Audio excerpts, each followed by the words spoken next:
The bigger question, the one about how the rotting corpse of my arch-nemesis ended up in my bed, was too large and abstract for me to grasp right away. Surely Denise and Danielle wouldn't have gone through this much trouble to torture me, I thought. Soft snickering brushed through the air again, and then it moved. Matilda freaking Hunt's corpse sat up in my bed and grinned at me with its filmy fish eyes. I wet myself. "Seriously, Janie? What are you, like, in preschool?" Matilda glanced down at my crotch and curled her nose up, tossing one of the tainted bunnies across the room at me. I let it bounce off my stomach and tumble to the floor, too frozen and grossed out to attempt a catch. "You're dead." It was the most painfully obvious and stupid thing to say, so naturally I had to say it. Matilda rolled her eyes. "You noticed that, did you?" She hopped up off my bed, which I was pretty sure needed to be burned now too, and pressed her face into the mirror above my vanity. She tried out one of her movie star smiles, the kind I'd often witnessed her practicing in the bathroom at school, but her formerly bright whites were dingy and stained with old blood. A little gasp wheezed through her, and she gave the mirror a hurt scowl. "You're dead," I said again, because I couldn't think of anything more clever to say. "I still look better than you," she snarled at me. I laughed then, surprising us both. "No, Matilda, for once, I can honestly say that you most certainly do not look better than me. I could roll in dog crap, I could go dumpster diving, and I would still look and smell better than you do right now." Matilda struck like a cobra. It was a solid right hook, and it split my lip wide open. I didn't even see it coming. I stumbled back a step. Matilda followed, tripping over the forgotten bunny, and fell into me, tangling her veiny, mud-caked hands in my t-shirt. I shrieked, trying to twist out of her grasp. I ended up pulling us both to the floor, and I felt one of her ribs crack as I landed on top of her. She didn't even flinch. My stomach churned as she giggled her stale breath in my face. I sprang away from her and scooted backwards on my hands and feet, doing my best not to regurgitate my breakfast.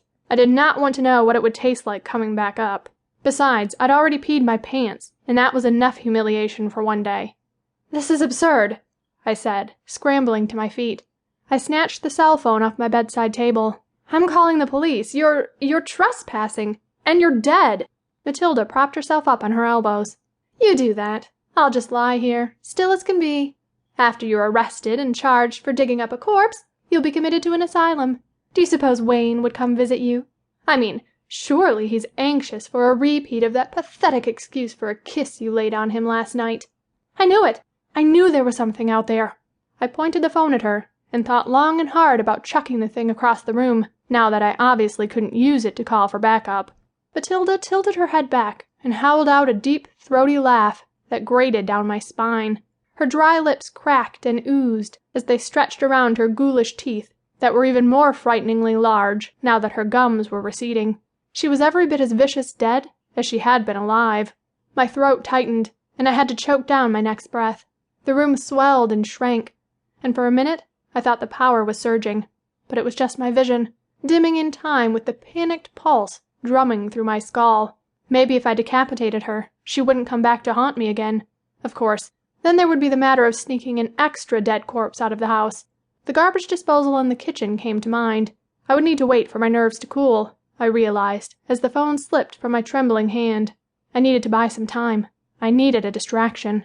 "What do you want, Matilda?" She hadn't heard me over her laughter.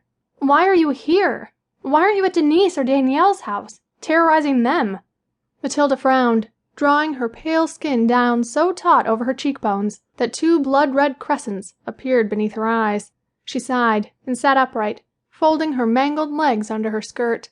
"The Double Ds looked good flanking me. They knew how to kiss ass and how to pick out a pair of shoes, but they don't have half a brain between the two of them." "So you're here to eat my brains?" I was hardly about to believe that she was looking for a new bestie, now that she was dead. "So," Matilda groaned, "I need someone with a little brain power to help me finish the unfinished business that landed me in this predicament." She waved a hand at herself in disgust. "Unfinished business?" I huffed. "Ghosts have unfinished business. You're not a ghost. You're the evil dead.